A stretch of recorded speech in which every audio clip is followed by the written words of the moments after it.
요한복음 2장 12절부터 17절 말씀입니다.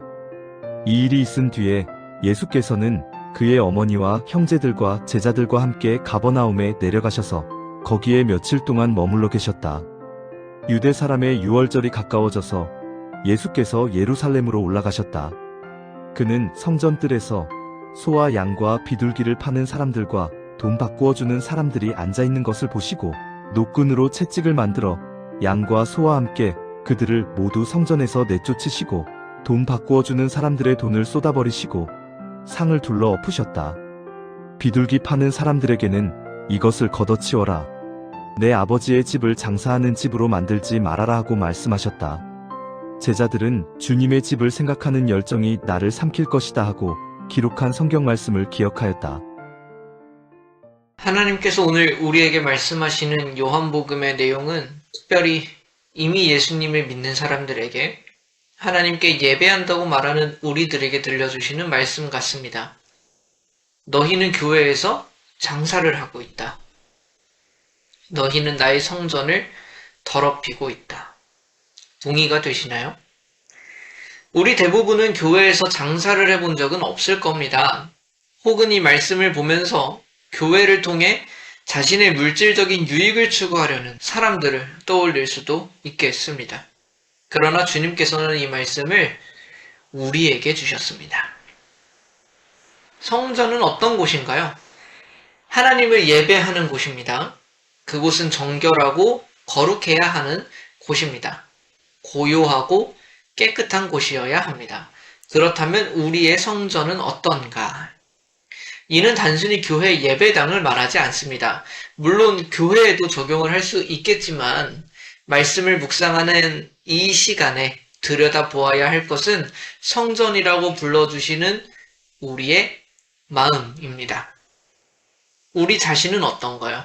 정결하고 거룩합니까? 고요하고 깨끗한가요? 예배 때 우리의 시선과 마음은 무엇을 향하고 있나요?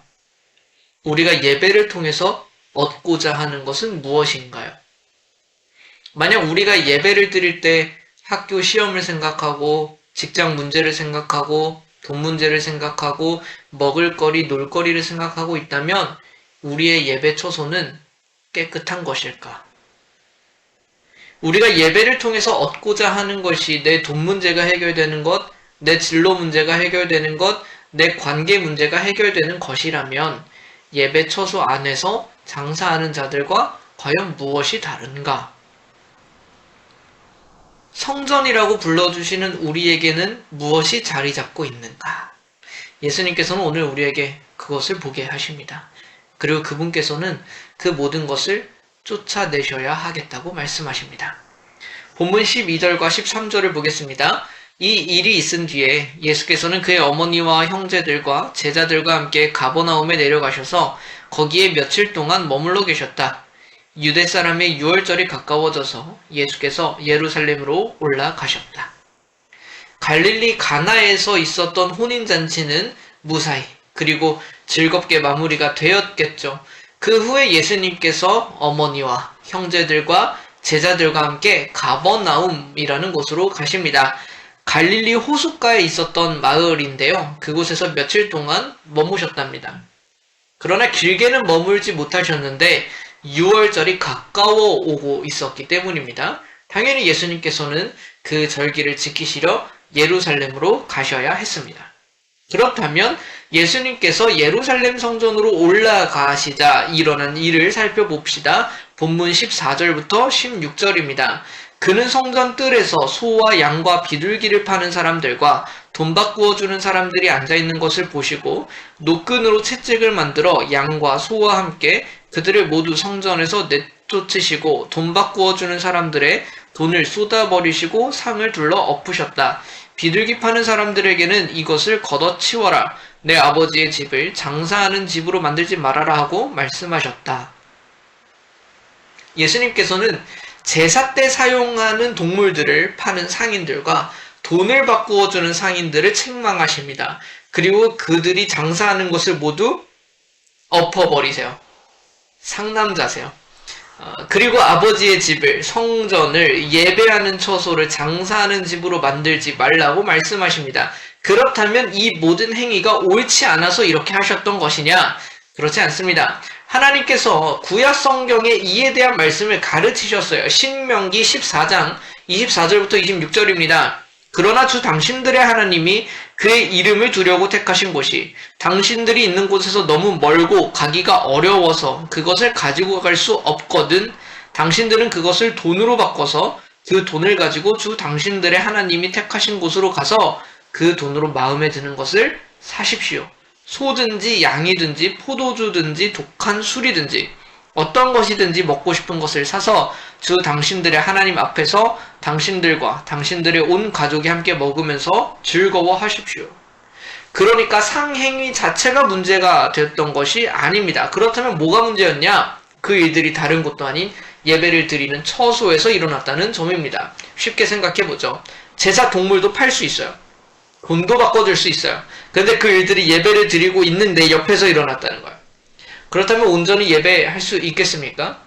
기도하려고 해도, 말씀을 들으려고 해도 옆에서 들리는 동물들 소리랑 상인들과 행인들의 대화 때문에 할 수도 없었을 거예요. 예배를 드리기 위한 제도가 예배를 방해하는 형태로 이루어지고 있는 거예요. 이들에게는 예배가 더 이상 중요한 게 아니었거든요. 이 모습이 우리가 예배 드리는 모습을 닮지 않았나요? 언뜻 보면 우리는 예배 때 조용히 있습니다. 찬양하고 말씀 듣습니다. 그런데 그런가요? 그 조용한 모습으로 무엇을 하고 계십니까? 설교자가 보기에 티나지 않게 핸드폰으로 무엇을 하고 있습니까? 아니면 밤에는 무엇을 하셨길래 그토록 졸고 계신가? 피곤하시니까 그런 거겠죠? 겉으로 보기에 잘 드리는 것 같지만 찬양에 집중하지 않고 말씀에 집중하지 않고 무엇을 생각하고 계신가요? 예배를 드리는 이유는 무엇입니까?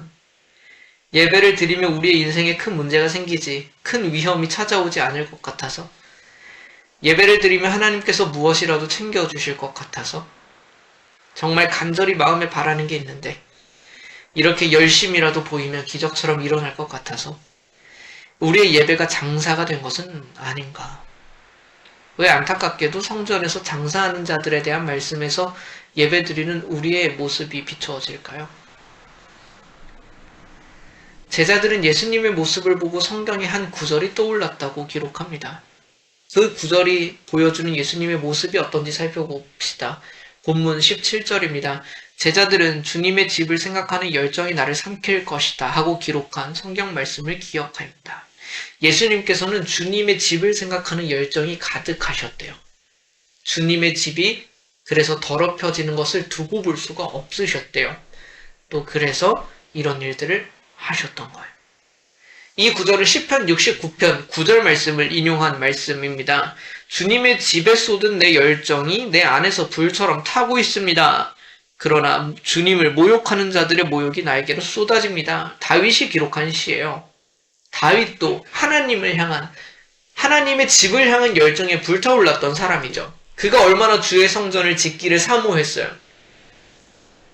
그래서 비록 자신의 때의 성전을 짓지는 못하더라도 성전을 지을 준비는 모두 해놓았던 것입니다. 다윗의 모습에서도 예수님의 모습에서도 보여지는 게 뭐예요? 주님의 집을 향한 마음, 하나님을 향한 마음이요. 앞서 우리는 성전에서 일어나고 있는 상행위가 불법적인 것이 아님을 보았습니다. 하나님께서 친히 말씀하셔서 멀리서 오는 그의 백성들을 배려하셨던 것을 보았습니다. 그렇다면 그것들이 왜 변질되었을까? 그 좋은 말씀이 왜 잘못된 적용을 낳게 되었을까? 결국 마음의 문제입니다. 말씀을 기억하고 있으면 뭘 하겠어요? 예배 자리에 참석하고 예배 순서를 알고 있으면 어떻게 예배를 드려야 하는지를 알고 있으면 뭘 하겠습니까?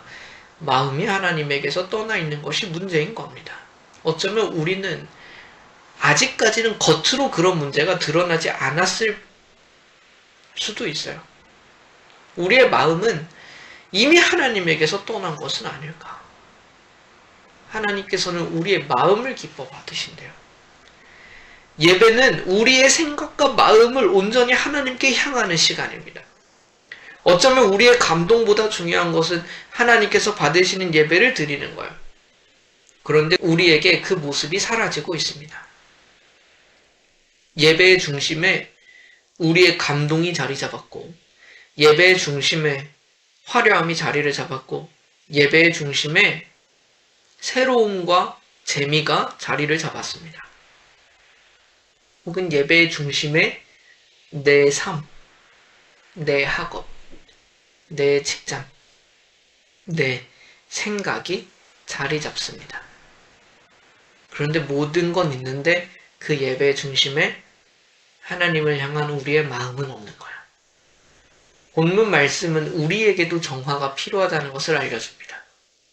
우리의 성전이 더럽혀졌어요.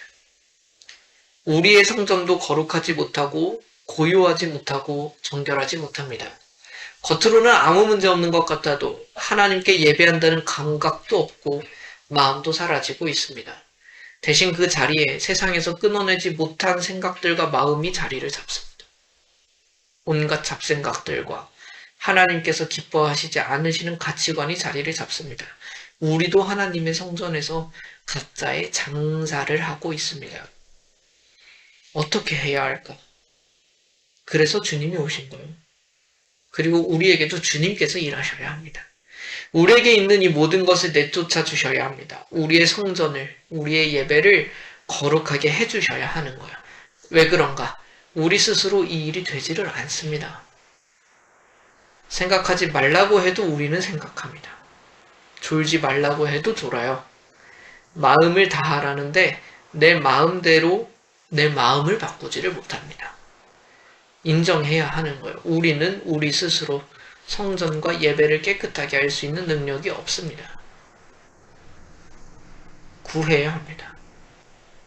주님께서 이 일을 해주셔야 합니다.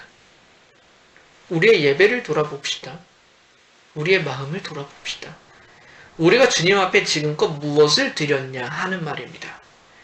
우리의 예배를 통해서 또 우리가 무엇을 얻고자 했는지를 돌아보자는 것입니다.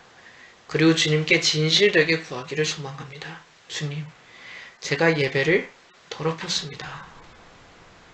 주님, 제가 주님의 교회를 더럽히고 있습니다. 용서하여 주십시오. 그리고 부디 저희를 깨끗하게 하여 주십시오. 주님께서 그렇게 우리의 예배와 우리의 성전을 깨끗하게 하여 주시기를 간절히 소망합니다. 잠시 기도합시다. 하나님 아버지, 우리는 주님의 예배를 더럽히는 죄인입니다. 우리는 주님의 성전을 불결하게 하는 죄인입니다. 우리를 용서하여 주십시오. 예배를 드린다면 하나님께서 받기 기뻐하시는 온전한 예배를 드리게 하여 주십시오. 주님을 믿는다면 순수한 마음으로 믿을 수 있게 하여 주십시오. 우리 스스로는 죄악된 마음을 바꿀 수 있는 힘이 없습니다. 다시 주 앞에 고백하며 결단할 때 주님께서 우리의 마음을 만져주셔서 참으로 깨끗한 성전으로 주님께 예배하게 하여 주십시오. 우리를 주의 말씀으로 깨끗하게 하실 것을 기대하며 예수 그리스도의 이름으로 기도드립니다. 아멘.